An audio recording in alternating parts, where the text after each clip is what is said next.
British government has announced that the founder of WikiLeaks, Julian Assange, can in fact be extradited, sent to the United States to stand trial on espionage charges. Now, it isn't necessarily going to happen. He is expected to appeal it. This is how the legal system works, but it is far more likely to happen right now. And for a number of people who have been legally defending Julian Assange or advocating on his behalf for some time, this is a particularly scary move.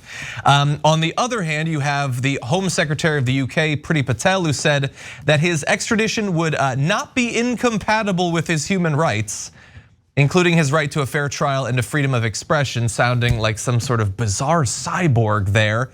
In any event, others are incredibly worried, not just about what could happen to him, although that's a significant concern, but about the precedent that is being set with this ongoing legal effort and whatever the next phases could be. You have one of the heads of Amnesty International, Agnes Callamard, previously worked at the United Nations as a human rights expert, said that allowing Julian Assange to be extradited to the US would put him at great risk and sends a chilling message to journalists the world over, and that might well be the intent, in fact, not just the effect.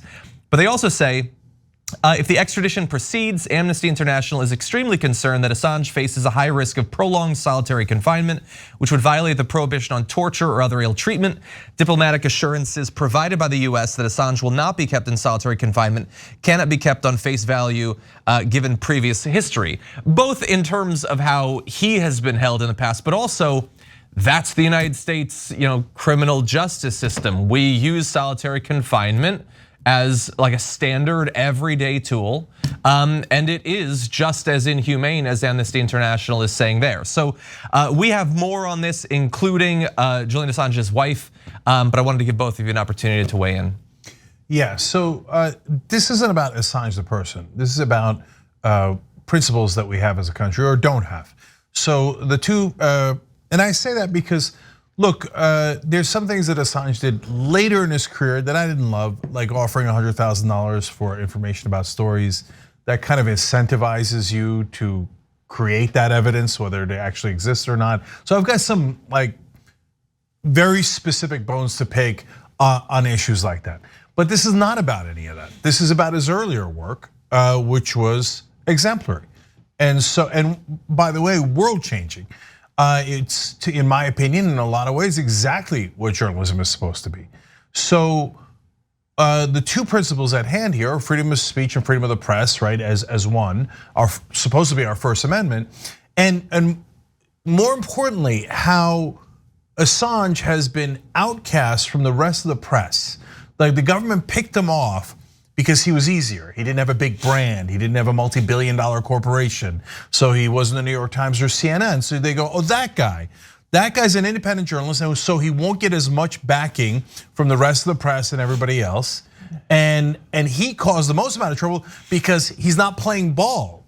The rest of the mainstream press, relatively speaking, plays ball with the people who are powerful, gives us credit for always being right, and they write down our opinions as if it's true, and I can go on and on. But he didn't play ball, so we're gonna banish him, and in that way we intimidate the rest of the press, and we effectively take away freedom of the press, and we beat up an outsider, which the powerful love to do, right? And then the second issue is even broader, as John pointed out.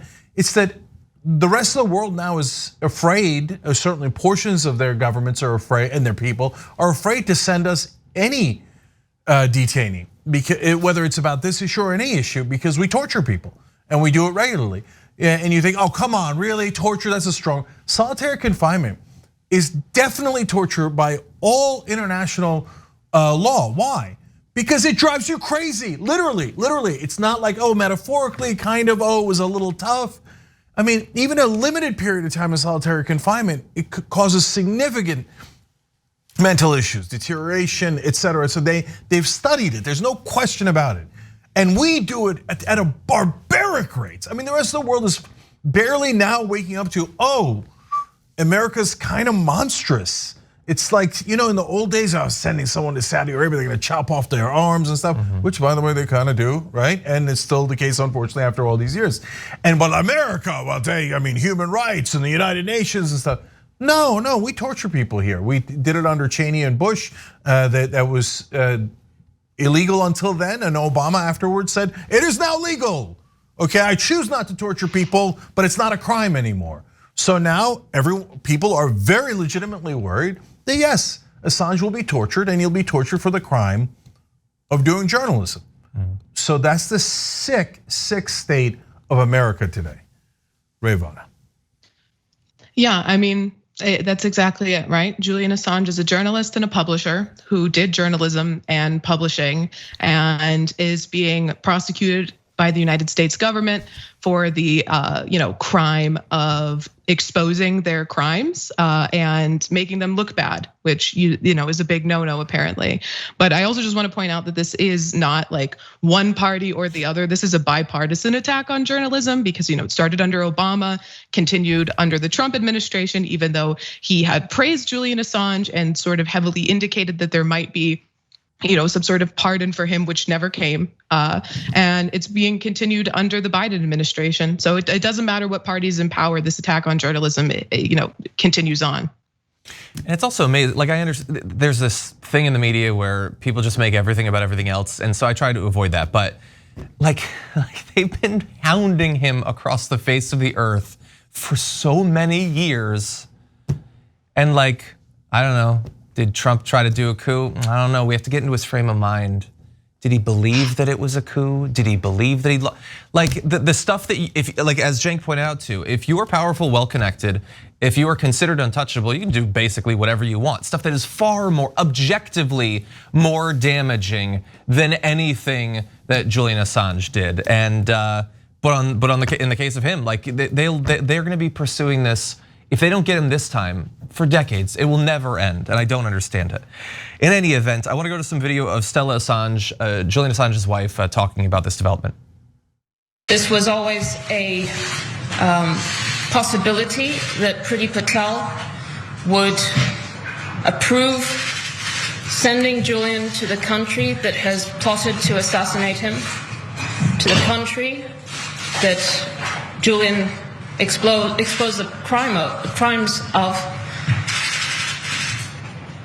and we're not at the end of the road here. We're gonna fight this. We're gonna use every appeal avenue, and we're gonna fight. I'm gonna spend every waking hour fighting for Julian until he's free, until justice is served. And the next steps in that path include the possibility, as I alluded to earlier, that Assange can appeal the decision at London's High Court. That would then have to give its approval for a challenge to proceed. Ultimately, it could reach the UK Supreme Court, but if it's refused, then he could be extradited within the next 28 days.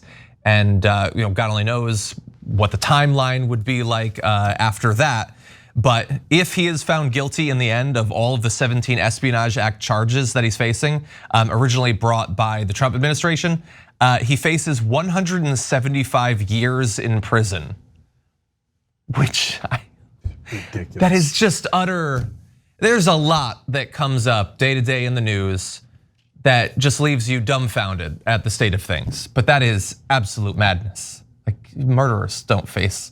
I will never understand it. I don't understand the obsession.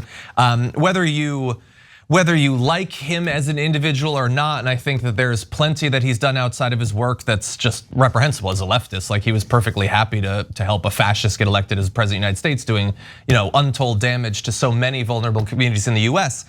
But this is about his work.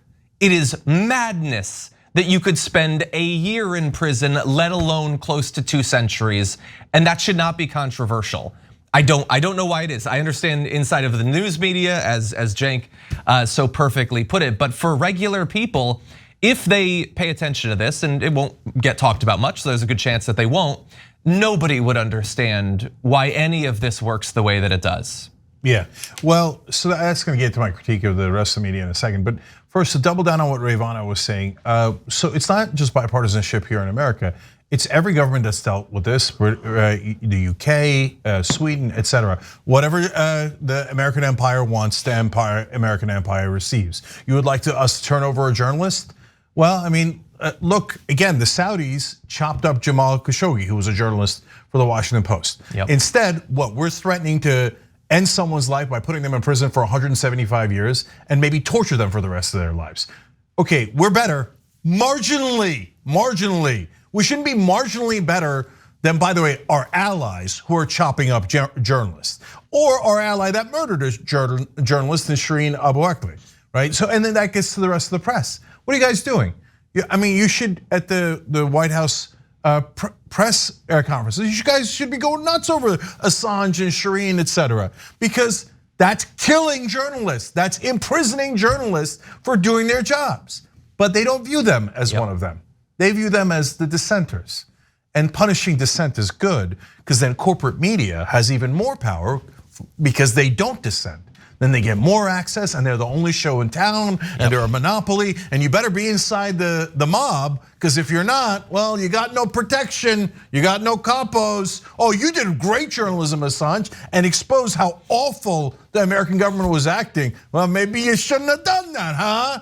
Right? Where the hell are you guys? Bunch of frauds. Frauds, totally, utterly frauds. Okay, so back to the Trump, the fraud. You know, the person who threatened to assassinate him is Mike Pompeo, working for Donald Trump. They put together a memo about how should we murder Assange. That's after Trump was like, I don't know, maybe I give him a pardon. Meanwhile, he's like, well, to go and kill him, who cares? Just to do a memo on how to kill and murder that guy. He helped you anyway, you idiot, right? But he doesn't care. He doesn't care about anybody, right? There's no loyalty. Yeah, of course not. So for God's sake, just let him go already. He's a journalist, let him go. And the fact that everybody isn't outraged by it shows you, no, they're not interested in challenging the powerful. They're interested in serving the powerful. Yeah, and you brought up two things I wanted to talk about, Cenk, which was Shireen's murder and the murder of Jamal Khashoggi, because I think that it's like all of those two journalists and Julian Assange are, emblematic of the, Biden administration's attack on journalism, because Biden is planning a trip to Saudi Arabia next month to go beg MBS for more oil. This is the country that murdered Jamal Khashoggi, brutally, violently murdered him, and there's no repercussions seemingly from America, despite the fact that Jamal Khashoggi was a WAPO reporter and an American citizen. The same goes for Shireen. Abby Martin, wonderful journalist, asked Anthony Blinken what the United States was going to do about it, and he pretended that there had been no, credible investigation. That's what he said. We don't know that it was the Israeli government that killed her, despite the fact that by that time CNN had published their investigation that showed that not only was she murdered by the IDF, that it was a targeted attack, that they targeted her to be murdered. So this is just a broad attack on journalism, and it is a scary time to be a journalist. When I say that, I don't mean an establishment media talking head, but like a real journalist who's uncovering actual crimes being committed globally. Yeah, it's always a good time to be a news actor. The news actors never run out of work, right? But actual reporters, it's a very dangerous time. Yeah, Biden's a monster for what he's doing to Assange. I don't care what all you comfortable neo-libs in Washington, they go, oh, you can't call Biden a monster just because we're gonna go put a journalist in jail and maybe torture him. No, that's the problem, not me calling Biden a monster. No, but Assange is not in the elites. Biden is in the elites, and you're offending the elites. You're a very bad person. Oh, do you agree with what Assange said about Trump? I don't care what Assange said about Trump. That's not the point of this. Can you concentrate? Do you have any principles? And the answer for the powerful is, as always, no. By the way, they've already ruined the guy's life. How many years has he spent now hiding from them? Whether it's in an embassy and now under detention. For God's sake, you've done enough damage, okay? Is it not enough? No, for the powerful, the biggest problem in the world is dissent. It must be criminalized and it must be punished. But if you actually committed crimes like Trump did, no, you're free to go. Yeah. Oh, you want to actually destroy democracy? You're free to go. You're among the elites. No consequences at all. But you touch the elites a tiny bit, like Assange did, that's it. We're gonna chase you to the end of the earth. That's what the ugly face of the empire looks like.